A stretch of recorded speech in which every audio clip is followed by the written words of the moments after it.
பாகனேரி தேருக்கு பட்டமங்கலத்து வீரர்கள் தீ வைத்து விட்டார்கள். பாகனேரி தேர் எரிக்கப்பட்டதா? பாகனேரி தேருக்குத்தானே தீ வைத்தார்கள் அந்த தீயவர்கள். பட்டமங்கலம் ஊருக்கே நாம் தீ வைப்போம். உடனே புறப்படும்.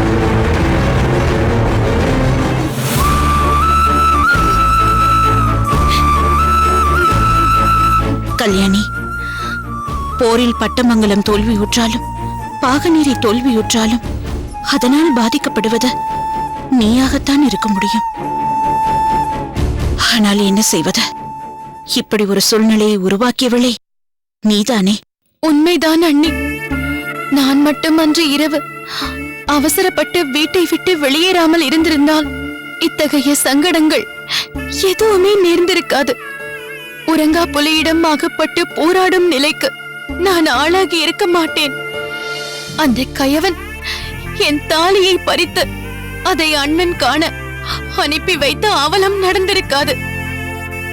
இரு நாடுகளுக்கும் இடையில் பெரும் பகை உருவாகி போர்க்களத்திற்கு வந்து நிற்கும் நிலைக்கு நானே காரணமாகிவிட்டேன். உன்னால் மட்டும்தான் இந்த நிலை ஏற்பட்டது என்று நீ வருந்த தேவையில்லை கல்யாணி. நீண்ட நாட்களாக உள்ளுக்குள்ளேயே கனன்று கொண்டிருந்த நெருப்பு உன்னை காரணமாக கொண்டு எரிமலையாக வெடித்து விட்டது. அவ்வளவுதான். அம்மா, நான் உள்ளே வரலாமா? வாருங்கள் கணக்கு பிள்ளை.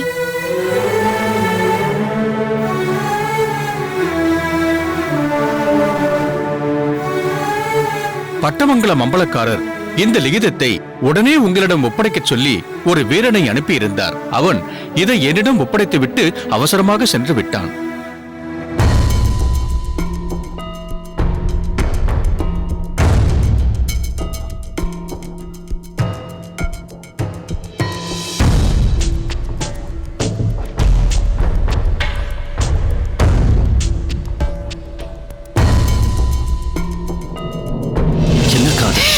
உன்னை கொல்வதற்காக அக்கா,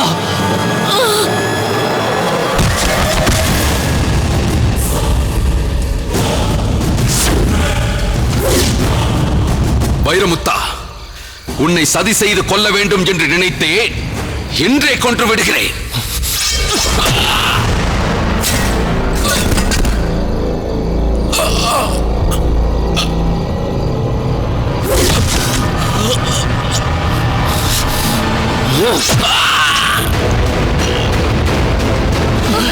அக்கா, அக்கா, அக்கா, அக்கா, இந்த துரோகியை கொன்று விட்டேன் அக்கா. சொல்லுங்கள் அக்கா, என்ன சொல்ல வேண்டும்? சொல்லுங்கள் அக்கா, சொல்லுங்கள் அக்கா, அக்கா, அக்கா.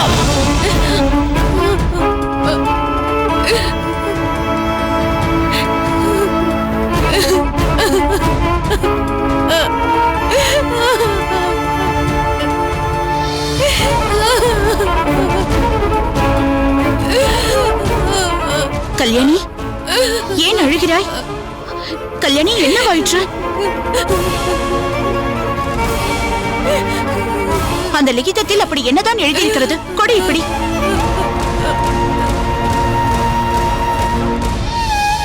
அன்பு மனைவி கல்யாணிக்கு நான் இப்படி அழைக்கிறேனே என்று தொடக்கத்திலேயே லிகிதத்தை தூக்கி எறிந்து விடாதே. ஒருவரை ஒருவர் புரிந்து கொள்ளாமல் சூழ்நிலைகளின் காரணமாகவும் உறங்கா புலியின் சூழ்ச்சிகள் காரணமாகவும் எத்தனையோ தவறுகள் நடந்துவிட்டன.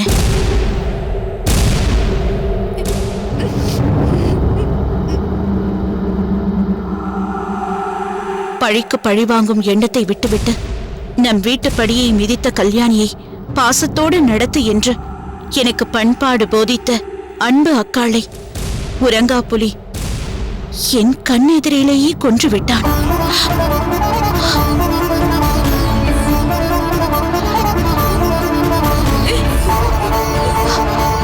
அந்த கணமே அவனை நான் தீர்த்து கட்டிவிட்டேன். அக்னியுவிடமிருந்து நான் விடுவித்து அழைத்து வந்த ஆதப்பனை அவமானப்படுத்த முயற்சி செய்தது உறங்கா புலி. அதை தடுத்து நிறுத்த சென்றவன் நான். ஆனால் நீ என்னை நம்பவில்லை. அந்த வெறுப்பு தீயை மேலும் வளர்க்க என்னை வடிவாம்பாள் வீட்டுக்கு அனுப்ப திட்டம் தீட்டியதும் உறங்கா புலிதான்.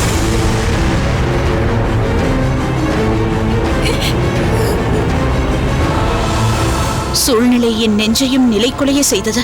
அதன் விளைவு என் வாழ்வில் பெரும் களங்கம். நான் வடிவாம்பாளை நெருங்கக்கூடவில்லை. ஆனால் நீயோ உன்னை நான் நெருங்கக்கூடாது என்று ஆணை பிறப்பித்தாய்.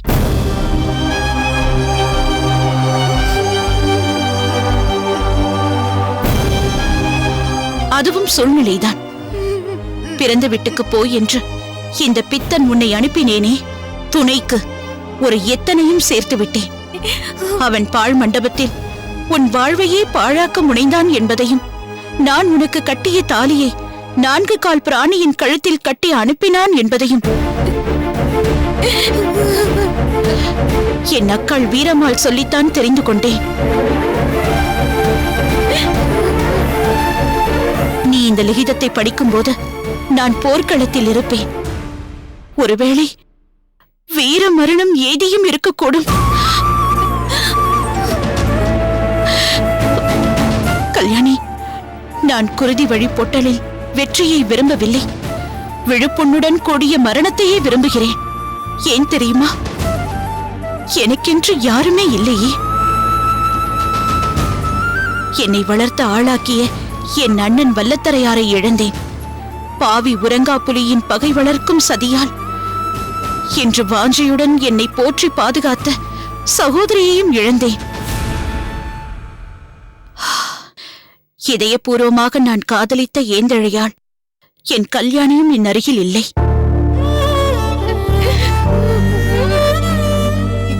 இனி நான் யாருக்காக வாழ வேண்டும்? கடைசியாக உன்னிடம் ஒரு வேண்டுகோள். நான் களத்தில் அடிபட்டு வீழ்ந்த பிறகு உன்னில் ஒரு சொட்டு கண்ணீர் தோன்றி என் நெற்றியில் பட்டால் போதும்.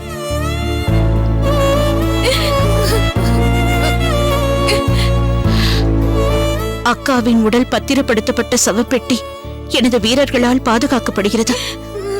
எங்கள் உடல்களையும் பட்டமங்கலத்தில் என் அண்ணன் வல்லத்தரையரின் கல்லறைக்கு அருகாமையில் புதைத்துவிட ஏற்பாடு செய்.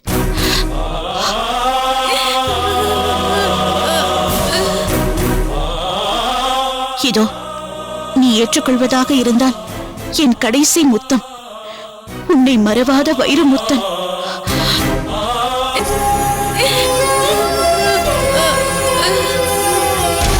இதோ நீ ஏற்றுக்கொள்வதாக இருந்தால் என் கடைசி முத்தம், உன்னை மறவாத வைர முத்தம்.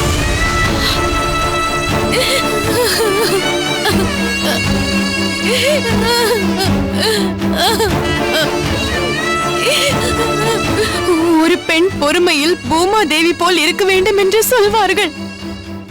பெண்ணின் பெருமையை உயர்வாக பேசுவார்கள்.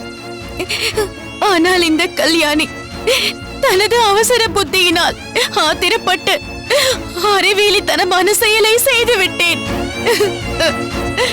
காதலராக இருந்த போது புரிந்து கொண்ட அளவிற்கு கூட அவர் கணவராக மாறிய பின் புரிந்து கொள்ள மறந்து விட்டேன். எனது யோசனையற்ற செயலால் என் கணவரும் தமையனும் போர்க்களத்தில் சந்திக்கும் நிலையை உருவாக்கி அவர்கள் இருவரது உயிருக்குமே உலை வைத்து விட்டேனே. ஐயோ ஐயோ! கல்யாணி, இதையெல்லாம் பேசிக் கொண்டிருக்க இது நேரம் இல்லை. எப்படியாவது அங்கு நடக்க இருக்கும் போரை தடுத்து நிறுத்த வேண்டும். வா போகலாம், வா.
நில்லாதப்பா! அவனை என்னிடம் விடு.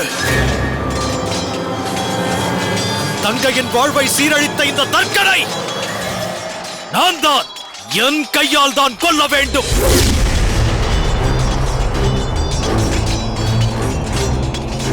வைரமுத்தா, வாளை எடுத்துக்கொள்.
நீங்கள் ஏன் போர்க்களத்திற்கு வந்தீர்கள்?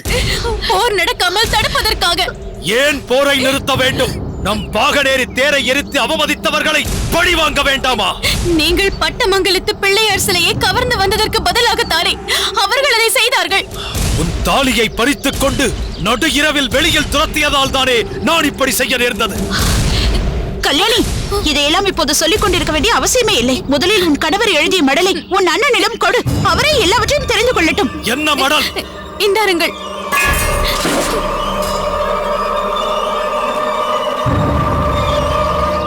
அன்பு மனைவி கல்யாணிக்கு நான் இப்படி அழைக்கிறேன் என்று தொடக்கத்திலேயே லிகிதத்தை எடுத்து வீசிவிடாதே.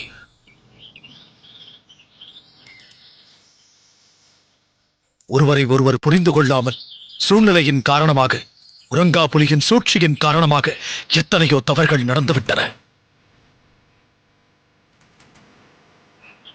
பழிவாங்கும் எண்ணத்தை விட்டுவிட்டு நம் வீட்டுப் படியை விதித்த கல்யாணியை பாசத்தோடு நடத்து என்று எனக்கு பண்பாடு போதித்த அன்பு அக்காளை உறங்கா புலியின் கண்ணெதிரேயே கொன்றுவிட்டான்.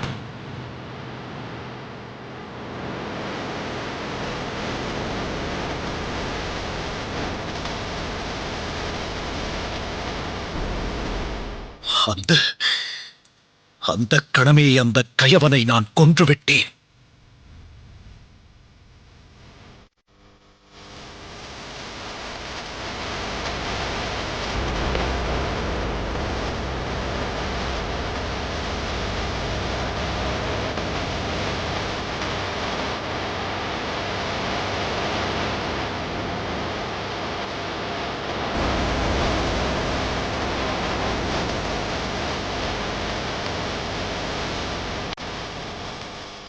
கடைசியாக உன்னிடம் ஒரு வேண்டுகோள்.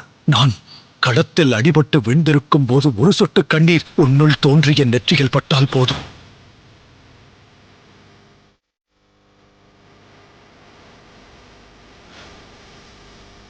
அக்காளின் உடல் பதப்படுத்தப்பட்ட சவப்பெட்டியில் வீரர்களால் பாதுகாக்கப்படுகிறது.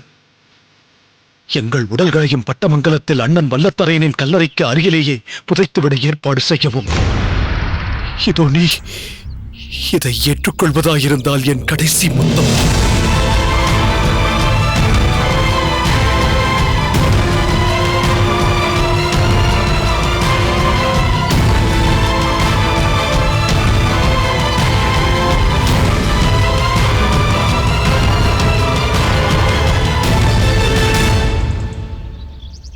வைரமுத்தா, ஒரு தனி மனிதனின் சுயநல வேட்கைக்கு இரு நாடுகளுமே பலியாகும் நிலை ஏற்பட்டு விட்டது.